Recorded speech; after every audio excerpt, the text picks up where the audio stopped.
crack it.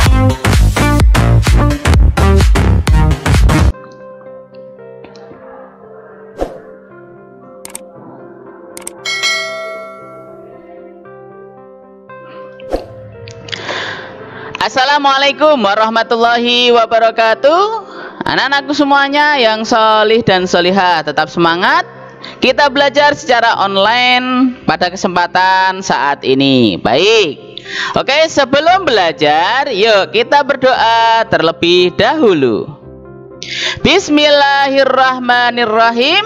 Rabbi zidni ilma warzuqni fahma. Amin ya rabbal alamin. Ya Allah, tambahkanlah aku ilmu dan karuniakan aku kefahaman. Amin. Anak-anakku kelas 4 yang tetap semangat. Ya. Pada kesempatan kali ini kita akan melanjutkan bahasan kita pelajaran kelima, yaitu tentang aku cinta Nabi dan Rasul. Sudah siap semuanya? Oke, kalau sudah siap, kita mulai saja ya. Kita simak dan kita dengarkan sebaik mungkin. Yuk. Yang akan kita pelajari adalah Nabi Ayub, Nabi Musa, Nabi Harun, Nabi Zulkifli, dan Nabi Muhammad Sallallahu Alaihi Wasallam. Kemarin Nabi Ayub dan Nabi Musa sudah, berarti sekarang saatnya kita simak sejarah kisah Nabi Harun alaihi salam. Nabi Harun alaihi salam merupakan kakak kandung Nabi Musa alaihi salam.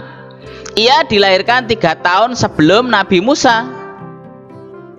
Nama lengkap Nabi Harun alaihissalam adalah Harun bin Imran bin Kohits bin Lawi bin Yakub bin Ishak dan bin Ibrahim.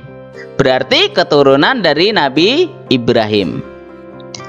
Nabi Harun alaihissalam diangkat menjadi nabi untuk membantu Nabi Musa memimpin Bani Israel ke jalan yang benar. Nabi Musa alaihissalam menyadari bahwa Nabi Harun fasih berbicara dan pandai menyampaikan dakwah. Oleh karena itu, Nabi Musa alaihissalam memohon kepada Allah agar mengangkat Nabi Harun menjadi utusan Allah mendampingi Nabi Musa. Allah berfirman dalam Al-Quran surat Al-Qasas ayat 34 yang bunyinya, Bismillahirrahmanirrahim.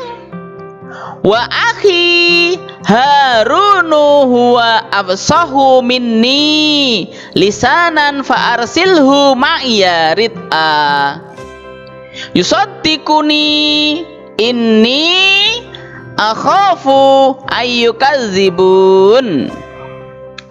Yang artinya, dan saudaraku Harun, dia lebih fasih lidahnya daripadaku, maka utuslah dia bersamaku sebagai pembantuku untuk membenarkan perkataanku. Sesungguhnya aku khawatir mereka akan mendustakanku. Ini dikarenakan apa teman-teman semuanya? Nabi Musa alaihissalam sewaktu kecil pernah memakan bara api untuk membuktikan bahwasanya Nabi Musa yang akhirnya terhindar dari amarah Fir'aun. Oke, kita lanjutkan ya. Atas permohonan Nabi Musa alaihissalam tersebut, Nabi Harun alaihissalam akhirnya diangkat menjadi utusan Allah.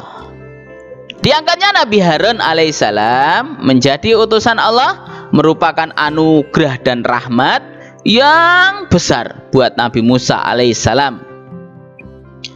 Allah berfirman dalam surat Maryam ayat 53. Bismillahirrahmanirrahim. Wa wahabna lahu mir rahmatina akhahu Haruna nabiyyan. Yang artinya, dan kami telah menganugerahkan kepadanya sebagian rahmat kami, yaitu saudaranya Harun menjadi seorang nabi.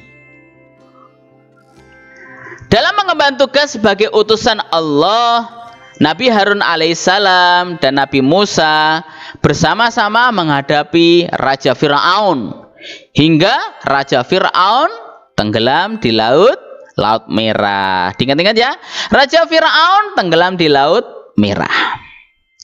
Bani Israel akhirnya terbebas dari kekuasaan Fir'aun.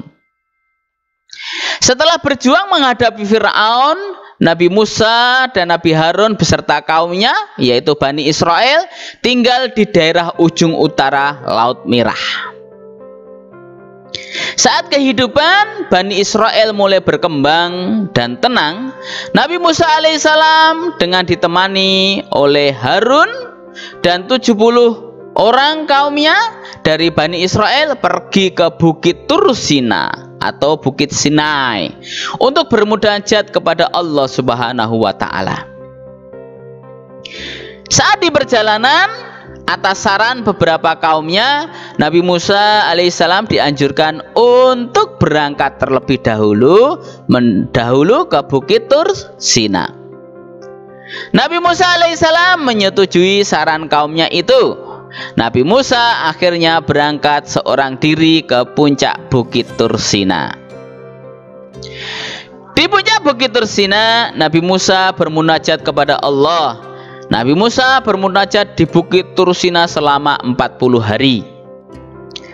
Pada saat itulah Allah menurunkan kitab suci Taurat kepada Nabi Musa alaihissalam. Kitab Taurat itu kemudian menjadi pedoman hidup Nabi Musa alaihissalam dan kaumnya. Hingga Nabi Musa selesai menerima wahyu dari Allah, kaum Nabi Musa tak kunjung datang ke puncak Bukit Tursina. Nabi Musa akhirnya turun untuk menemui kaumnya. Nabi Musa terkejut melihat perubahan kaumnya.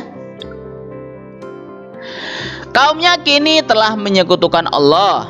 Mereka menyembah patung anak lembu yang dibuat dari emas oleh Samiri. Kaum Nabi Musa terpedaya oleh tipuan Samiri. Dengan sihirnya, Samiri menjadikan patung anak lembu emas itu bisa berbicara. Melihat hal itu, Nabi Musa marah dan kecewa kepada Nabi Harun beserta kaumnya. Patung anak sapi itu dibuat oleh Samiri untuk memperdayai Bani Israel, umat Nabi Musa dan Nabi Harun alaihi salam. Nabi Harun alaihissalam juga menyampaikan bahwa Samiri dan beberapa orang dari Bani Israel yang ingkar telah diingatkan agar tidak menyembah patung anak lembu emas itu. Nabi Harun alaihissalam mengatakan bahwa menyembah anak lembu emas itu perbuatan syirik, yaitu menyekutukan Allah Subhanahu wa Ta'ala. Perbuatan syirik merupakan dosa besar. Akan tetapi nasihat dan peringatan dari Nabi Harun tidak dihiraukan oleh Samiri dan pengikutnya. Mendengar cerita saudaranya itu, Nabi Musa segera pergi mencari Samiri dan para pengikutnya yang ingkar. Ketika bertemu dengan Samiri dan pengikutnya, Nabi Musa mengingatkan mereka agar kembali kepada ajaran yang benar. Samiri dan pengikutnya menolak perintah Nabi Musa. Nabi Musa kemudian menyuruh Samiri dan pengikutnya pergi. Patung anak lembu emas milik Samiri diambil oleh Nabi Musa, kemudian dihancurkan dan dihanyutkan ke laut. Setelah kepergian Samiri dan para pengikutnya, Nabi Musa dan Nabi Harun saling bekerja sama memimpin Bani Israel.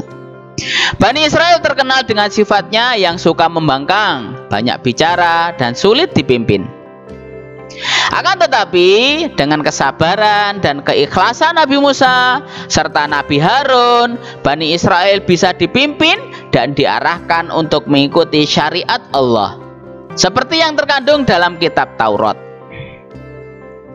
Meneladani perilaku Nabi Harun alaihissalam. Teman-teman semuanya, yuk kita lihat apa saja perilaku Nabi Harun yang bisa kita teladani dalam kehidupan sehari-hari. Kita lihat di sini ada Pak Guru dan anak-anak sedang belajar. Kita harus mencontoh kefasihan Nabi Harun dengan rajin belajar dan banyak membaca. sehingga mempunyai banyak pengetahuan.